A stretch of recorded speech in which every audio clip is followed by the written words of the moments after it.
अगर आप ना यूपीएससी में सोशियोलॉजी ऑप्शनल के साथ 2027 की तैयारी शुरू करना चाहते हैं तो मैं आपको एक सिंपल तरीके से समझाता हूँ कि कैसे प्रिपेयर करना एक्सेल करोगे।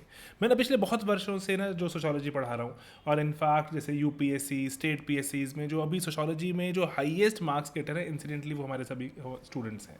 तो अभी ना मैं आपको ना एक चीज़ चाहता हूँ बताना, रिसेंटली एक और बहुत सही चीज़ हुई। अभी ओडिशा पीसीएस का रिजल्ट आया, वहाँ पर जो रैंक 16 आया वो स्टूडेंट है हमारी बैचेस की।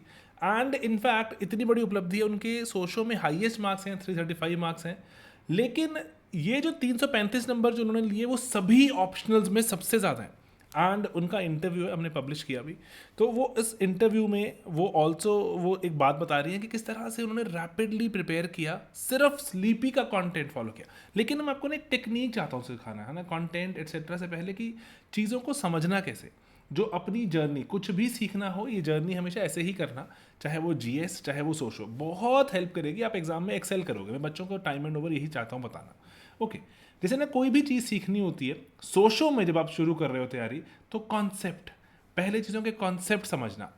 देन उसकी ना थियोरी होती है हमेशा कि ओके इस इंसान ने ये थियोरी दी, इस इंसान ने ये थियोरी दी। उसके बाद ना उससे जुड़े हुए एग्जाम्पल्स ढूंढना कि ये थियोरी को अगर मुझे समझाना हो तो एग्जाम्पल्स क्या क्या है मेरे पास। एंड सिंस हम पेपर दे रहे हैं, सिंस हमें पेपर में एक्सेल करना है, सिंस हमें रैंक निकालना है, टॉप रैंक निकालना है, हमें पास्ट ईयर क्वेश्चंस देखने होंगे कि किस तरह से सवाल पूछे जाते हैं। अगर हम इसके तरह से अपने आप को अलाइन नहीं करेंगे, नंबर नहीं मिलने वाले। मैं आपको ना एक एग्जाम्पल के थ्रू समझाता हूँ कि मैं ये क्या कह रहा हूँ। जो मैंने अभी कॉन्सेप्ट आपको बताया, थियरी समझ कर देखो। देखो, मैंने आपको कहा कि कॉन्सेप्ट समझो, फिर थियरी, फिर एग्जाम्पल, फिर वीवाई। आपके ना मन में चाहता हूँ ये उतर जाए अंदर तक, इसको ऐसे ही समझना।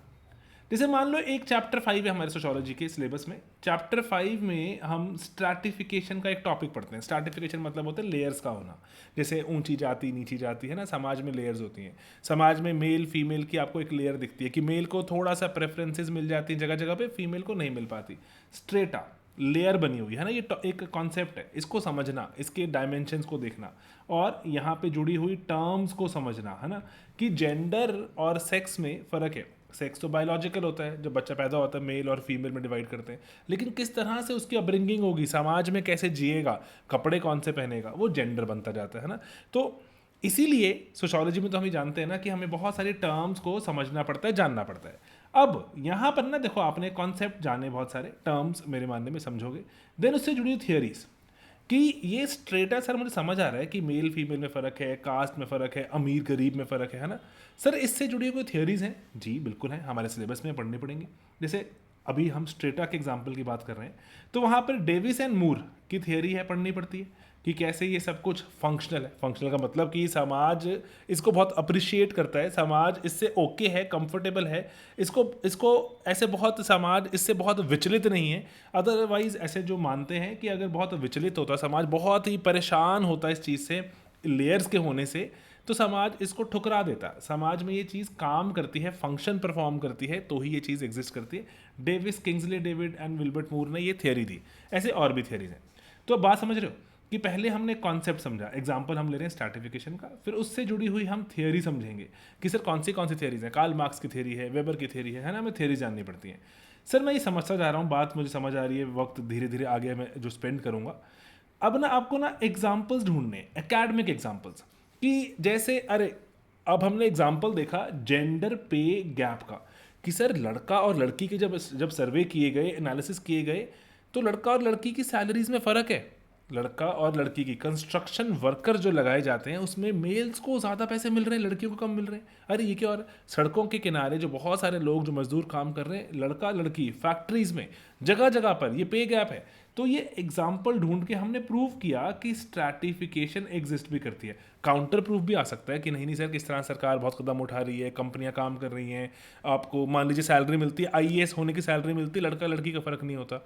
लेकिन आप उसमें बता सकते हैं कि किस तरह से जो लड़के होते हैं वो बिल्कुल ऊंची पोजीशन पे पहुंच जाते हैं, लड़कियां नहीं पहुंच पाती, जिसको एक टर्म एक और आ जाती है जिसको बोलते हैं ग्लास सीलिंग, है ना। तो मैं आपको बता रहा हूँ कि ना लर्निंग को इस तरह रखना, कॉन्सेप्ट समझना, थियोरीज को जानना, उसके एग्जाम्पल्स इकट्ठे करना। कई किताबें लिखी जाती हैं, आपके करंट अफेयर्स आ रहे होते हैं, आपको एग्जाम्पल्स मिलते चले जाएंगे। एंड ये सब कुछ सर सीख तो रहा हूँ मैं, लेकिन इसका फ़ायदा क्या है? सर फ़ायदा है कि कॉन्सेप्ट, थियोरी, एग्जाम्पल समझा, अब पास्ट ईयर क्वेश्चन सॉल्व करते हैं, PYQ सॉल्व करो। जैसे सवाल आया कि डिस्कस करो डेविस मूर थियरी सोशल स्ट्रैटिफिकेशन की, किस तरह से ये रेलिवेंट है समझने के लिए आजकल का भारतीय समाज। आजकल का भारतीय समाज समझने में किस तरह से हेल्पफुल है। हमने जो कॉन्सेप्ट्स पढ़े होंगे, उन कॉन्सेप्ट्स की एप्लीकेशंस, कुछ एग्जांपल्स, हमारा आंसर बढ़िया बन जाएगा।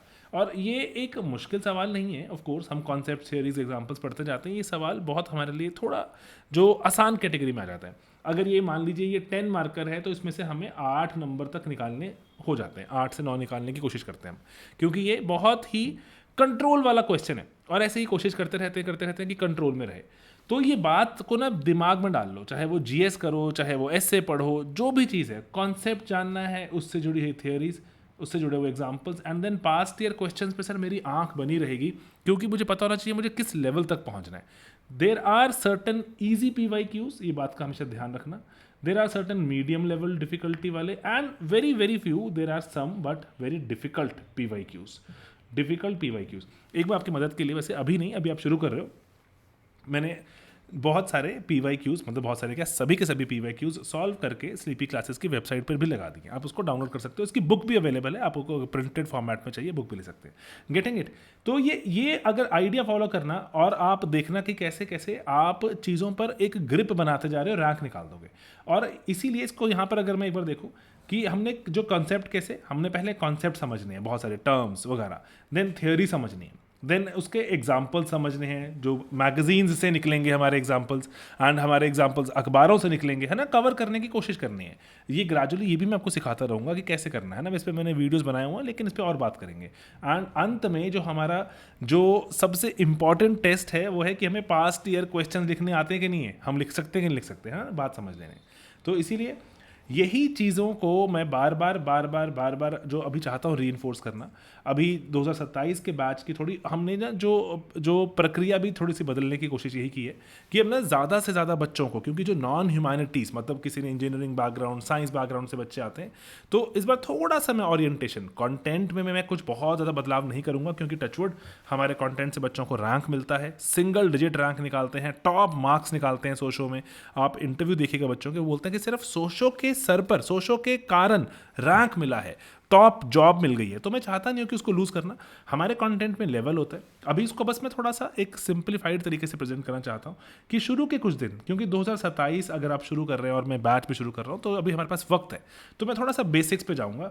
मैं कुछ दिन NCERTs के बारे में बेसिक बातें करेंगे, क्योंकि हमारे पास टाइम है, थोड़ा सा डेवलप हो सकता है ना आप, कि जो कॉन्सेप्ट के साथ अंडरस्टैंडिंग थोड़ी सी आराम से हो सकती है, कि अदरवाइज जो बाकी जो हमारे कोर्सेज होते हैं उसमें भी होती है अंडरस्टैंडिंग। लेकिन मेरा बस पॉइंट है यहाँ पे, since we are starting early, है ना, जल्दी शुरू कर रहे हैं, तो देन मैं कुछ स्टैटिक पोर्शन, यहाँ पर टाइम लगने वाला है, इन दो चीज़ों में टाइम लगेगा। देन हमने कुछ कॉन्सेप्ट्स पढ़ लिए, हमने चैप्टर दर चैप्टर हमने समझ लिए उनके, ये तो बिल्कुल बेसिक्स तो शुरुआत में ही आ जाएंगे। बहुत सारी टर्म्स, चीज़ों को जानना NCERTs में से ये हम इसको फॉलो करेंगे।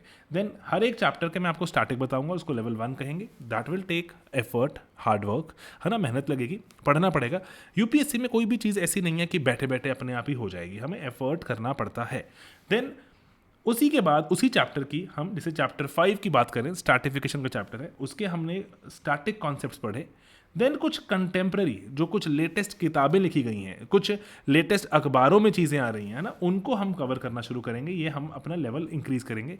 देन मैं आपको बता दूंगा अंत में कि कुछ PYQs भी इससे जुड़े हुए हैं, कैसे कैसे आंसर हो सकते थे, कुछ खास बात इस PYQ में थी, कुछ अलग पॉइंट यहाँ PYQ में डाल सकते थे। एक सिंप्लीफाइड अप्रोच चाहता हूँ मैं कि हम अपने 2027 के बैच में बच्चों के साथ लेके चलें। मेहनत तो बच्चे करने को राजी हैं, लेकिन मेहनत हम एक स्टेप बाय स्टेप प्रोसेस में करें, जिसमें अंडरस्टैंडिंग एक सेंट्रल फीचर रहे। तो यही है। तो हम अक्टूबर में, अभी वैसे 15 अक्टूबर से हमारी इंडक्शन शुरू हो रही है। इंडक्शन में बस बिल्कुल बेसिक्स ही मैं आपको चाहूँगा बताना, जैसे, क्योंकि अब मैं आपको चाहता हूँ बताना कि जो हमारे लेक्चर्स भी होंगे, वो लेक्चर्स हमारे प्री रिकॉर्डेड होंगे, प्री रिकॉर्डेड, लाइव क्लास नहीं रहेगी वहाँ पर, ठीक है, प्री रिकॉर्डेड, पहले से रिकॉर्ड करके उसको वहाँ डाला जाएगा।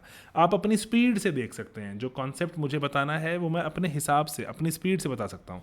आपके मन में सवाल आएगा, सर डाउट आएगा, तो उसके लिए हम टेलीग्राम ग्रुप्स बनाते हैं। सर मुझे आंसर लिखने होंगे, आंसर राइटिंग का मॉड्यूल रहता है, बैच का ही पार्ट रहता है। सर इन केस अगर मुझे किसी से मेंटरिंग सीख करनी है तो मेंटरशिप बैच रहता है। तो ये सब चीज़ें इंक्लूडेड रहती हैं, लेकिन एक बार प्लान समझना बहुत ज़रूरी है कि किस तरह से आप स्टेप बाय स्टेप अपने लेवल को बढ़ाएं। तो इसीलिए शुरुआत में बेसिक्स की बात करेंगे, जहाँ पे मैं आपको कुछ कीवर्ड्स, कुछ एनसीईआरटीज से जुड़ी हुई चीज़ें बताऊंगा।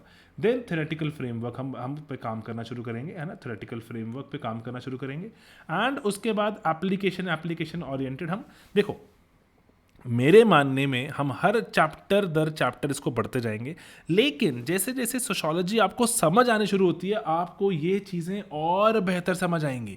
हर चैप्टर में हम इसको पढ़ते जाएंगे।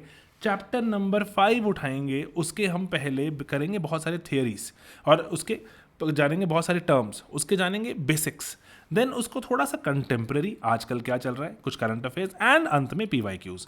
मेरा बस यहाँ पे प्लान है कि मैं ओवरऑल जो टाइम की कीमत को समझते हुए अराउंड 100 आवर्स, 100 घंटे के आसपास, I want to complete your sociology optional.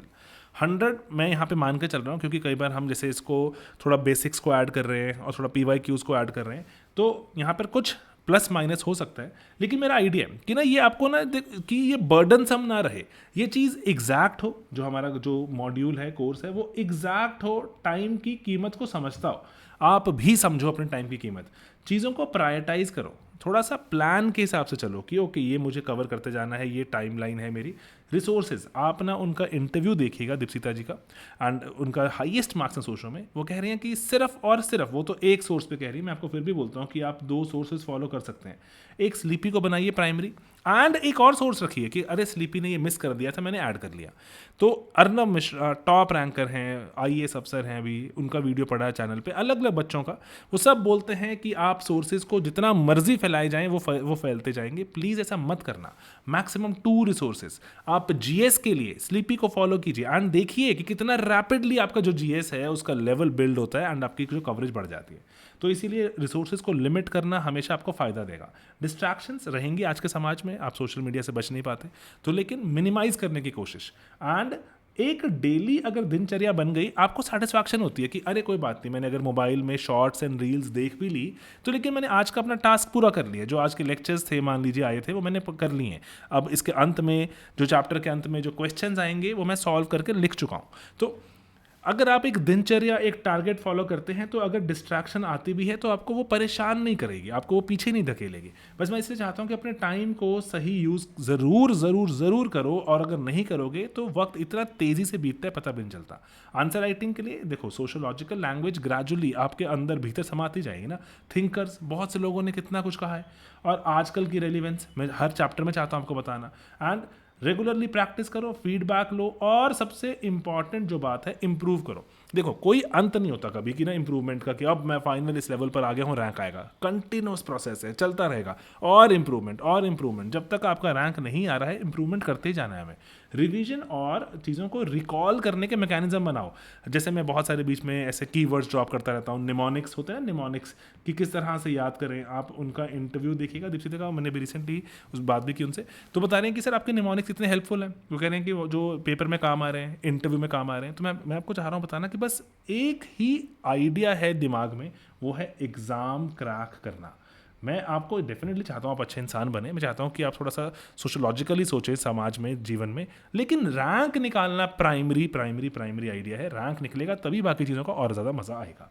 ठीक है दोस्तों, तो इसीलिए सोशोलॉजी का फाउंडेशन बैच जो शुरू हो रहा है 2027 का, इसकी इंडक्शन क्लासेस हैं, लेकिन again I want to repeat कि ये प्री रिकॉर्डेड बैच रहेगा। आप इसमें हम लाइव क्लासेस नहीं करेंगे, क्योंकि वक्त की कीमत पहचानना बहुत ज़रूरी है।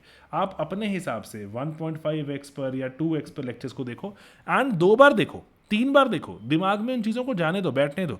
एक बार लेक्चर देखकर मेरे मानने में कभी चीज़ें आपके दिमाग में सेटल नहीं होती, आपको बस पता चलता है। उसको जब एक और बार देख दोगे, नाउ यू विल नो कि कौन सी चीज़ कब कहाँ आने वाली है। आपको एडवांस होती हुई चीज़ें फील आएंगी, अपने आप दिमाग में बात बैठेगी। एंड जब थर्ड टाइम किसी चीज़ को देख रहे हो, या अपने जो आप नोट्स को पढ़ रहे हो, जिसको अगेन मैं चाह रहा हूँ मैं बताना आपको कि हमने उसको रिवैम्प कर दिया है नोट्स को अपने, अगर थर्ड टाइम अगर आप चीज़ को विजिट करते हो, अब बना डालो चीज़ों के शॉर्ट नोट्स। शॉर्ट नोट्स अब बना दोगे तो वो ऐसे नोट्स बनेंगे कि पेपर से पहले आपको बहुत ज़्यादा हेल्प करेंगे, रैंक निकालोगे आप। तो इसीलिए 3 बार का प्लान पक्का बनाना। और कोर्स सिंस इसीलिए मैं चाह रहा हूँ कि एक वक्त में, एक टाइम में, एक सीमित कोर्स बने, ताकि आप उस कोर्स को रिपीट कर पाए, बार बार चीज़ें दिमाग में डाल पाएँ। एंड लेकिन एक बात का हमेशा ध्यान रखना है कि सोशोलॉजी मेंस में पूछी जाती है, प्री में नहीं पूछी जाती। इसको प्रिपेयर करके रखना बहुत ज़रूरी होता है, क्योंकि प्री निकालना बहुत मुश्किल है। और जब भी मेरा प्री निकले मुझे सोशो आनी चाहिए, मुझे सोशो आती हो, है ना, तभी मज़ा आएगा। इसीलिए सोशो हम प्रिपेयर करके रखते हैं पहले से। लेकिन अगर प्री ही क्रैक नहीं होगा तो सोशो काम नहीं आती। इसलिए एक आंख अपनी जीएस पे बनाए रखना। बात समझ रहे हो? सोशो आपके लिए लाइफ में इशू नहीं होगा। मैं ये बार बार अपने जो वेरियस वीडियोस में बोलता हूँ कि सोशो आपकी लाइफ में इशू नहीं रहेगा। Socio will become a non issue, कि कर लिया है, पढ़ लिया है, नोट्स बन गए हैं, आंसर्स लिख लिए हैं, एंड लेट्स सी आपके लाइफ में इशू जो बन जाता है वो होता है जीएस एंड प्राइमरीली प्रीलिम्स। आप टाइम एंड ओवर टॉपर्स से सुनेंगे, प्रीलिम्स ही मुश्किल होता है। तो इसीलिए एक आंख प्रीलिम्स पर ज़रूर बनाए रखना, ठीक है दोस्तों। तो प्रीलिम्स पर, और ऑफ कोर्स आपको जीएस का एंड ऑप्शनल का सिलेबस कंप्लीट करके ढंग से रखना होता है, ताकि जैसे ही आपका प्री क्रैक हो यू आर प्रिपेयर्ड, आपको पहले से चीज़ें आती हों। तो इसीलिए यही चीज़ों को हम फॉलो करते हुए ही अपने बैचेस में भी चलाते हैं और बच्चों को रिकमेंड करते हैं जो खुद से पढ़ना चाहते हैं। देखो, अगर ना बैच में आके पढ़ोगे तो सेल्फ स्टडी ऐसा नहीं है कि नहीं करनी पड़ेगी, सेल्फ स्टडी तो करनी ही पड़ती है। तो इट ऑल बिकम्स कि आप खुद से सामान ढूंढ कर उनको सेल्फ स्टडी करोगे, या कोचिंग ने जो सामान ढूंढा हुआ है उसको पढ़ के सेल्फ स्टडी करोगे। सेल्फ स्टडी तो करनी ही करनी है। सेल्फ स्टडी के बिना तो कुछ भी हाथ नहीं आएगा, कुछ भी हाथ नहीं आएगा। जस्ट दैट कोचिंग आपको बस एक थोड़ा सा सिलेक्टेड क्यूरेटेड सामान दे देती है, जिसको आप रिपीट करो, दिमाग में डालो तो रैंक के करीब पहुंच जाते हो। बस इतना करती है कोचिंग, और कुछ खास नहीं करती, ठीक है। बस यही एक फ़र्क होता है, और अदरवाइज आप, मैं, हम सब एक ही लेवल पर हम ऑपरेट कर सकते हैं, ठीक है दोस्तों। तो इसीलिए सोशोलॉजी को प्रिपेयर करने के लिए आप स्टेप बाय स्टेप तोड़ें उसको। टाइम है, टाइम को ठीक से यूटिलाइज करें। Do not let your time go to waste, कि एब्सोल्युटली वेस्ट हो रहा है, क्योंकि बहुत टाइम है। ढंग से यूटिलाइज करोगे and the time will reward you, and you will in time you will find out कि रैंक ऐसे ही बनता है, मेहनत से, स्टेप बाय स्टेप, ठीक है दोस्तों। चलिए मिलेंगे अपने लेक्चर्स में, अपने वीडियोस में बहुत ही जल्द। कुछ सवाल हो तो ज़रूर पूछिए, हमारे हेल्पलाइन नंबर्स हैं, वहाँ पे कॉल भी कर सकते हैं आप। एंड डेफिनेटली अगर मेहनत करने को अगर आप राज़ी हो और बनना चाहते हो पार्ट बैचेस का, तो ज़रूर बनो, because we really want hard working students working with us, ताकि रैंक निकलते रहें, जो निकलते जा रहे हैं, touch wood, God has been kind, वो निकलते रहें। ऑल राइट दोस्तों, चलिए मिलेंगे अपने अगले लेक्चर्स में। Bye bye, take care.